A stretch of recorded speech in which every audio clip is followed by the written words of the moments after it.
A continuación, la hueca política.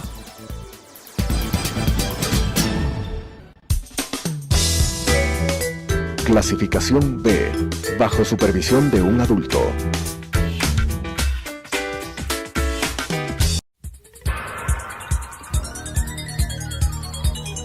Las opiniones vertidas en este espacio por la producción y dirección del programa son de exclusiva responsabilidad de sus autores y de quienes intervienen en ellos.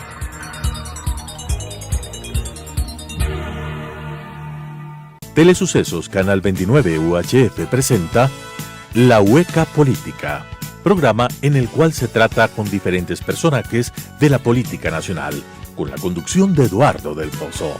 La Hueca Política. Amigos, bienvenidos nuevamente a La Hueca Política. Qué gusto estar con ustedes nuevamente. Como siempre, tratando temas importantes para nuestro país, para nuestra ciudad. Y como siempre tenemos personajes importantísimos de la coyuntura política. Hoy nos acompaña nuestro querido amigo, el asambleísta Patricio Donoso Chiriboga. Nuestro querido amigo Patricio Donoso es asambleísta por el movimiento Creo, asambleísta provincial por Pichincha, actual miembro del Consejo de Administración Legislativa, CAL. Ya nos va a explicar un poco más adelante en qué consiste y qué es lo que hace el CAL también. Y nos vamos a enfocar también en cuál ha sido su labor legislativa, qué es lo que ha podido hacer la Asamblea Nacional y cómo se va desenmarañando todo este gran nudo que dejó creando el correísmo en nuestro país. Cómo poco a poco desde la Asamblea Nacional, donde se generan las leyes, vamos desanudando este gran enrollo que nos dejaron planteado. Así es que, mi querido Patricio, qué gusto tenerte aquí en La Hueca Política. Bienvenido. Muchísimas gracias, Eduardo. Estar en La Hueca es todo un honor y, por supuesto, dirigirme a la bella gente de Telesucesos a nivel nacional es un verdadero gusto. Gracias por la invitación, Eduardo. Qué gusto, mi querido amigo. Bueno, acabamos de cumplir recientemente un año en la función legislativa de este periodo. Tú ya llevas adicionalmente un periodo atrás, los últimos 4 años. De manera general, ¿cuál es la diferencia de los 4 años de tu primera gestión, tus primeros 4 años de gestión, versus la etapa post-Correa, ¿no? En donde ya las fuerzas en el bloque legislativo han variado de manera importante y ahora ya tenemos un poco más de voz? ¿Cómo lo ves tú?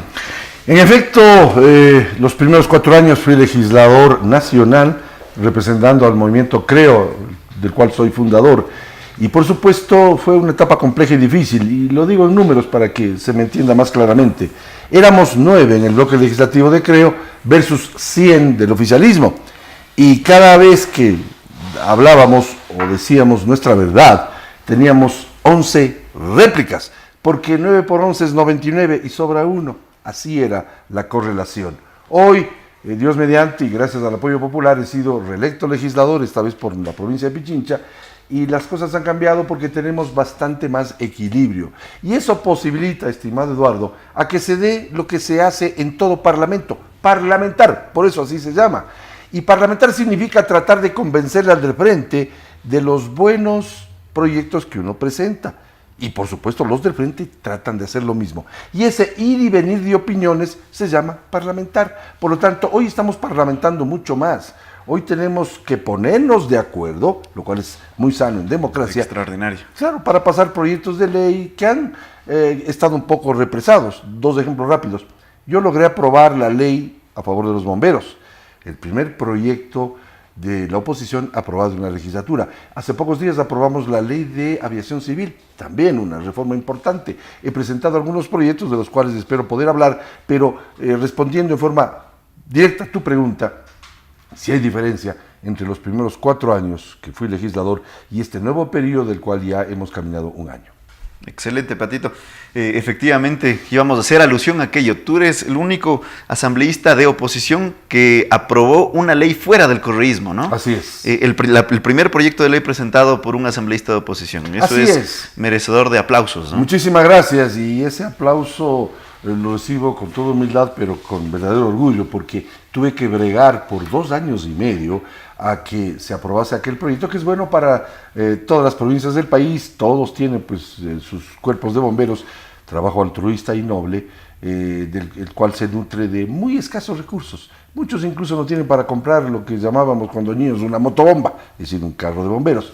Pero claro, este proyecto le asegura, esta ley ya, le asegura a los cuerpos de bomberos el contar con esos exiguos ingresos, pero ingresos al fin, para ese trabajo altruista, valiente, decidido y arriesgado que hacen los bomberos a nivel nacional. Así es.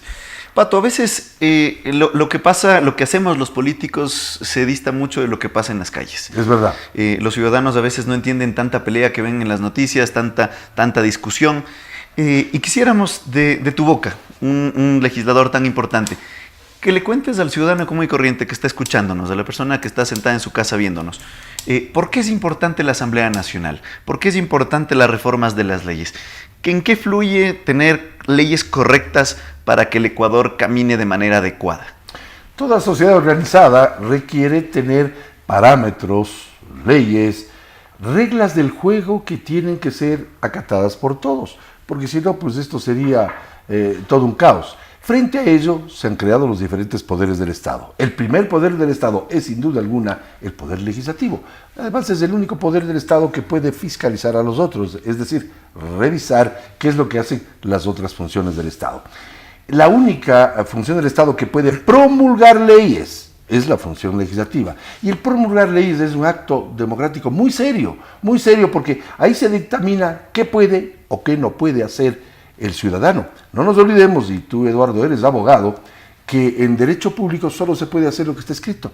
En derecho privado se puede hacer todo menos lo expresamente prohibido. Y como estamos hablando de derecho público, hay que tener mucho cuidado en lo que se pone y también en lo que se deja de poner en un proyecto de ley.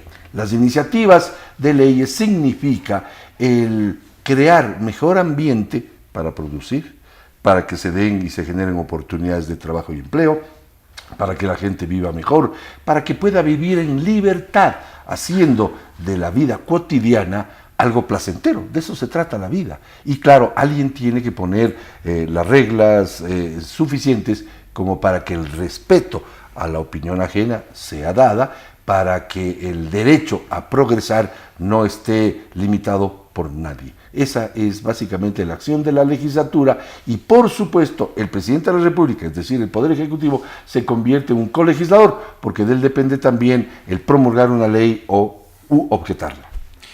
Pato, tú antes pertenecías como arquitecto también y como un gran emprendedor a las cámaras. Así es. Y claro, tú tienes una visión muy clara desde la perspectiva de tu experiencia, ¿no es cierto?, con relación a la producción, con relación al desarrollo económico. Uno de los grandes problemas que tenemos en el país justamente es el crecimiento económico. Estamos estancados. Así es. Estos últimos 10 años o 11 años de una política económica errada, ¿no es cierto?, han impedido que el Ecuador crezca de manera sostenida y de manera adecuada. Desde la Asamblea, ¿qué se puede hacer o qué se ha hecho o cómo estamos enfrentando desde la oposición a este sistema económico que vino funcionando estos últimos 10 años? ¿Cómo lo estamos enfrentando? ¿Qué proyectos normativos hay? En ¿Qué se está efecto, haciendo? tengo el honor y la suerte de haber sido dirigente gremial por muchos años. Llegué a ser al mismo tiempo presidente de la Cámara de Agricultura de la primera zona, que engloba a las 8 provincias de la Sierra Norte Central del Ecuador. Al mismo tiempo presidí el Consejo de Cámaras y Asociaciones de la Producción, que es más bien una entidad cupular regional, la Sierra básicamente, con algunas instituciones que también tienen carácter nacional. Y finalmente, y al mismo tiempo, presidí el Comité Empresarial Ecuatoriano, es así, la entidad cupular gremial más importante del país, porque abarca a todas las cámaras de la producción. Allí, en esa dirigencia gremial, aprendí mucho, aprendí que hay que generar riqueza para ser repartida, no hay que generar pobreza para ser repartida. Ya estamos hartos de que los pobres lo sean y que los hijos de los pobres sigan siéndolo en la próxima generación. ¿Qué hay que hacer para ello, Eduardo? Y tú has anotado con mucho acierto. Hay que generar riqueza, generar empleo, generar una posibilidad en la vida de que sus talentos de cada ciudadano puedan salir a flote a través de darles oportunidades.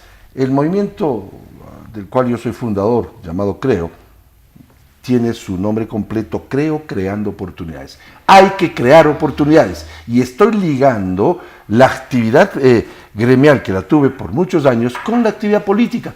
Y respondiendo directamente a tu pregunta, ¿qué se puede hacer de la legislatura? Pues hacer en el ámbito nacional y en el ámbito legislativo lo que en su momento hice como dirigente gremial, propender a que las cosas sean buenas para el ciudadano, que no existan en este barrio 2 farmacias sino 4, que no existan 3 ferreterías sino 6, que se genere empleo productivo, que la gente tenga la oportunidad de que sus talentos puedan ponerse a servicio de su gente, de sí mismo y de su familia, de su país en definitiva. Y eso tiene que hacerse a través de redactar leyes que le permitan al ciudadano hacer lo que mejor sabe hacer, que es producir y generar futuro para su familia. Ya se han venido discutiendo proyectos normativos en este sentido. Sí. Tú formas parte del CAL. ¿Está alguno trabado en sentido de producción en materia de generación de empleo? Estuvieron algunos trabados y en los últimos meses, 2 meses, desde el 14 de marzo a la fecha, hemos venido trabajando casi a diario en el CAL, que es el Consejo de Administración de la Legislatura, donde estamos la presidenta en este caso, los 2 vicepresidentes y 4 legisladores más que representamos a las 4 bancadas más grandes e importantes de la legislatura. Yo represento a Creo, por supuesto. El CAL tiene que calificar los proyectos y direccionar a la comisión permanente que es experta en cada temática. Yo, por ejemplo, he presentado un proyecto inherente al desarrollo del Instituto Ecuatoriano de Investigaciones Agropecuarias. Lo direccionamos a la Comisión de lo Agrario. Presenté un proyecto inherente a la minería. Lo direccionamos a la Comisión de Régimen Económico. Presenté un proyecto referente a la Seguridad Social, al IES, a fin de que no sean ocultos las inversiones, desinversiones del IES. Esa fue direccionada pues a la Comisión del Derecho de los Trabajadores. En otras palabras, las comisiones permanentes que son especializadas hacen lo que el CAL determina en cuanto a su calificación. Que estuvo represado, es tu consulta. Sí, estuvieron represados algunos proyectos. En las últimas 8 semanas hemos direccionado rápidamente, pero sí es verdad que las comisiones están repletas de proyectos de ley. Concluyo con esto. La Comisión de Justicia, que es importante por supuesto, tiene no menos de 27 reformas al Código Orgánico Integral Penal. Y tú como abogado que eres, sabes lo clave que es en la vida ciudadana el Código Orgánico Integral Penal, que tiene un articulado bastante extenso. Pero claro, legisladores y con todo derecho han presentado reformas permanentemente y hay que direccionarlas allá. Pero eso sí, dándole la determinación a aquella comisión de que ha de unificar los proyectos a fin de que no salga, como dice nuestra opinión pública, pato, gato, gallareta, sino que salga algo firme que sirva para el desarrollo nacional. Muy bien, Patito. ¿Cuáles son tus proyectos emblemáticos en los que estás trabajando o que tú has presentado?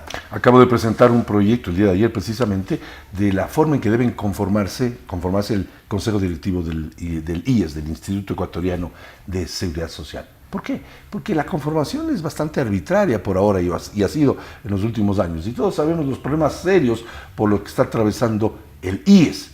Más que la seguridad social como tal, que también resulta ser así, es el instituto el que ha tenido problemas.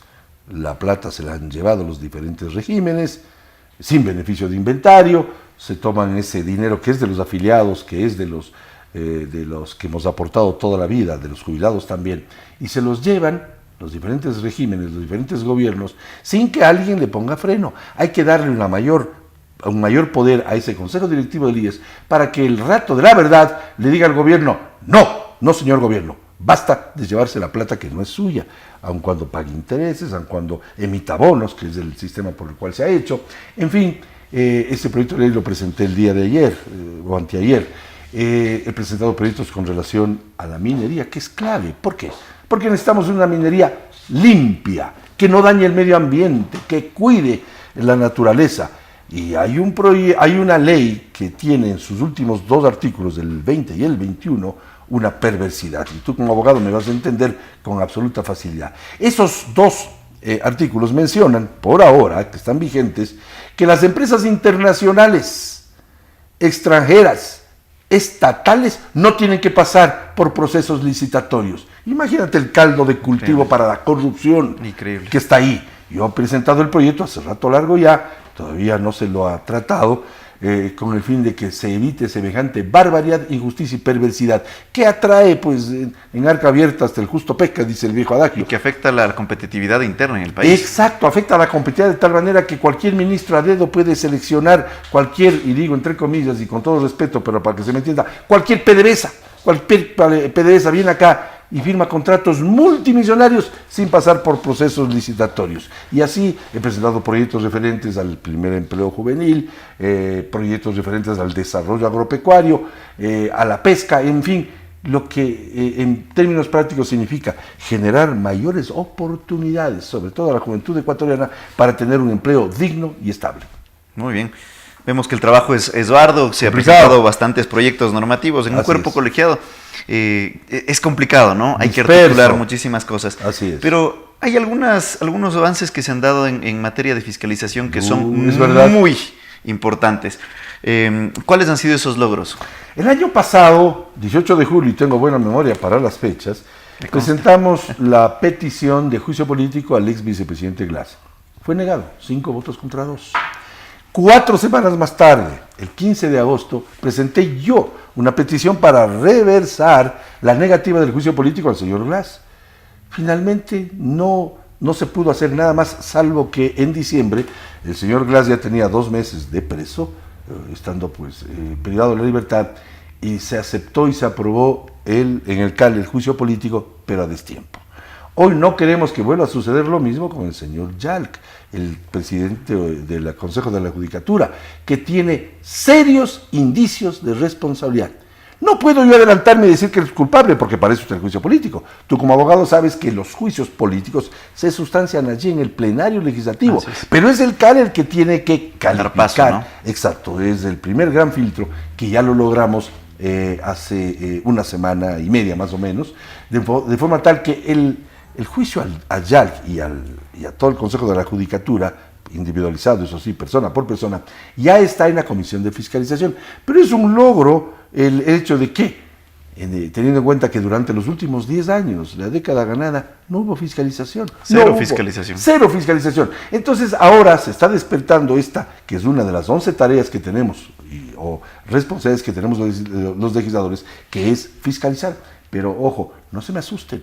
Lo que pasa es que hay mucha gente que se asusta cuando se habla de fiscalización, porque como no ha habido durante 10 años, creen que esto es matar o morir. No es así. En todo país civilizado hay procesos de fiscalización, hay interpelaciones. Te doy un ejemplo, aun cuando es un gobierno parlamentario, España. Todas las semanas el presidente del gobierno español acude al Congreso de los Diputados en Madrid a rendir cuentas. ¿Qué es la fiscalización, Eduardo, y opinión pública que nos ve y escucha a través de Telesucesos?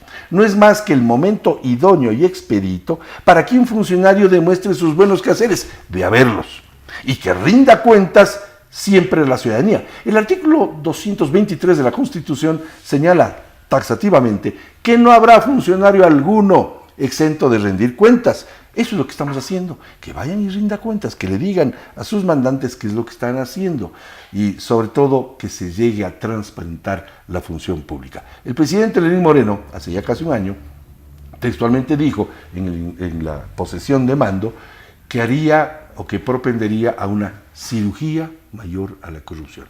Pero Eduardo, que no nos roben el estilete bien afilado, que no nos roben el bisturí para hacer los cortes que ha menester a fin de que la corrupción sea cortada de raíz. Para ello necesitamos ser transparentes, y voy a decir una verdad de perogrullo, pero la única forma de ser transparentes es siéndolo, pues es decir, presentando las cosas abiertas ante la faz pública para que se llegue a saber la verdad. ¿Qué pasa con los casos de Odebrecht, que fueron investigados gracias a que la justicia americana de Nueva York y luego la de Brasil destapó la olla? Porque si no, pues aquí estuviéramos dormidos en ese tema. Yo siempre he de cuestionar lo que hizo el ex fiscal Carlos Vaca. Les llamó al señor Glass por asociación ilícita. Y tú y yo sabemos, y la opinión pública que nos ve y escucha sabe, que nadie se asocia ilícitamente para ver la hueca, nadie se asocia ilícitamente para ir al partido Liga Barcelona. Los que se asocian ilícitamente lo hacen para delinquir. Por tanto, el señor Vaca tenía que echar lente a los delitos eventualmente cometidos, porque los juicios inician cuando hay serios indicios de responsabilidad. La culpabilidad o inocencia se los da en el juicio propiamente dicho. Y nosotros, los legisladores, nos convertimos, en virtud de la Constitución, en jueces. Y tenemos que votar a favor o en contra de la petición de destitución o culpabilidad de un funcionario. De eso se trata la fiscalización, que no la hubo y ahora sí la tenemos. Y ahí te tengo una reforma de ley pendiente. Claro. Los consejos municipales tienen la capacidad fiscalizadora, pero no llegan a ningún tema concreto de fiscalización, sino básicamente hasta un pedido de información. No tienes, como tú dices, un juicio político, una sanción ni siquiera administrativa, cuando un consejo metropolitano, un consejo de cualquier municipio llega a determinar cualquier tipo de responsabilidad, por ejemplo. Absurdo de todos los absurdos. Esta es una limitación importantísima que impide avanzar muchísimo en temas de fiscalización en los cuerpos colegiados, en los municipios. Ahí te dejo un pendiente. Voy a tratar de hablar con el vicealcalde de Quito y plantearle que en su momento se activen acciones de fiscalización serias en todos los municipios. El vicealcalde de Quito está haciendo una muy buena labor, pero claro, está un poco atado de manos y no se pueden hacer procesos fiscalizatorios serios. He escuchado que lo llega está haciendo. hasta solicitar a la Contraloría informes especiales. Y hasta ahí puedes llegar. Es que es un absurdo. Funcionarios que no han funcionado, lamentablemente desde el Consejo Metropolitano estás limitado y atado de manos. Pero bueno, hacémoslo bien. Un absurdo. Hubo elecciones. Nos llamaron a consulta popular los ecuatorianos. Sí. Escogimos un Consejo de Participación Ciudadana transitorio, dándole unos poderes importantes para ir saneando y limpiando el Ecuador de muchas de personas que estaban enquistadas desde el correísmo, puestas a dedo, ¿no es cierto? Y está haciendo un trabajo importante. Hubo un sector importante de la Asamblea Nacional que criticaba ese trabajo. ¿Cuál es tu criterio? ¿Hay que dar el apoyo a este Consejo de Participación Ciudadana y Control Social transitorio? ¿O tenemos que tratar de limitarlo como malintencionadamente pretendían algunos sectores en la Asamblea? Vox Populi, Vox Dei. La voz del pueblo es la voz de Dios. Por tanto, hay que hacerle caso al pueblo. El pueblo se pronunció, como bien lo dices tú, Eduardo, el 4 de febrero. Y si el pueblo se pronunció, hay que obedecerle, porque si no se le obedece al pueblo, caemos en un serio problema, incluso de orden ético. Bien, el 4 de febrero se estableció, a través de la respuesta de la gente, un consejo, como bien lo dices tú, de participación ciudadana y control social transitorio, que es supraconstitucional, porque el artículo 106 de la Constitución, estimado abogado del Pozo, dice textualmente que todo lo resuelto en consulta popular es de obligatorio e inmediato cumplimiento. Por tanto, hay que cumplirlo, más allá de lo que piense cualquier funcionario. En otras palabras, para ser directo, no puede haber funcionario alguno que se oponga a lo que haga el Consejo de Participación Ciudadana y Control Social transitorio. Y lo mismo pasará con el definitivo, que se nombrará vía eleccionaria el próximo 24 de marzo del próximo año. Pero bien, respondiendo a tu pregunta en forma directa, hay que apoyar, porque es la decisión del pueblo, Vox Populi, Vox Dei. Hay que apoyar a ese Consejo de Participación, cuyos miembros fueron designados de ternas enviadas por el presidente, pero por nosotros, el primer poder del Estado, la legislatura, y está haciendo bien su papel. Ya tenemos un señor Rivadeneira, ex defensor del pueblo, que no entendió de lo que se trataba y tuvo que irse a su casa. Y ya está el fiscal general de la Nación, destituido por la propia Asamblea. Ya renunció el procurador general del Estado. Por tanto, ese trabajo tiene que venirse haciendo y continuando a fin de que los organismos de control del Estado tengan una clara guía de lo que tienen que hacer. Una ultimita muy cortita, solo sí o no. ¿Quién gana, el Consejo de Participación Ciudadana para destituir a Yalc o la Asamblea Nacional con el juicio político? El partido está empatado 3-3, faltan 3 minutos para que se acabe el mismo, no sabemos quién tiene el mejor delantero, pero estamos próximos a ver si gana el Consejo de Participación Ciudadana o la Asamblea Nacional. Pero el que sí va a terminar ganando, más allá del público, es el pueblo ecuatoriano, que va a ver cómo se hace justicia en un tema clarísimo de fiscalización. Gracias, mi querido Patito. Efectivamente, es el pueblo ecuatoriano quien termina ganando al transparentar a los jueces, que son los que dictaminan y marcan la justicia en nuestro país. y ese es un gran logro de la Asamblea Nacional de este Gracias. Consejo de Participación Ciudadana, de todos los ecuatorianos que votamos por constituir este Consejo Transitorio. Y bueno, queríamos felicitarte, Patricio Donoso, gran asambleísta, continúa representándonos a los pichinchanos y a nivel nacional, a todos los ecuatorianos en la Asamblea. Sé que lo haces con mucho cariño, con mucha dedicación, y eso se nota en todo lo que nos has contado y en los medios de comunicación quienes te seguimos. Así es que felicitaciones y muchas gracias, mis queridos amigos, por acompañarnos una vez más en La Hueca Política. Siempre aquí tratamos temas importantes, temas de coyuntura, y bueno, nos vemos la próxima semana. Esperemos contar con su apoyo. Las opiniones vertidas en este espacio por la producción y dirección del programa son de exclusiva responsabilidad de sus autores y de quienes intervienen en ellos.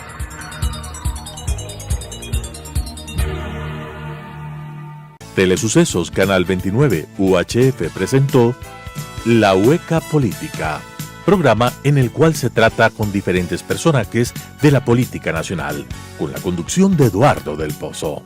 La Hueca Política,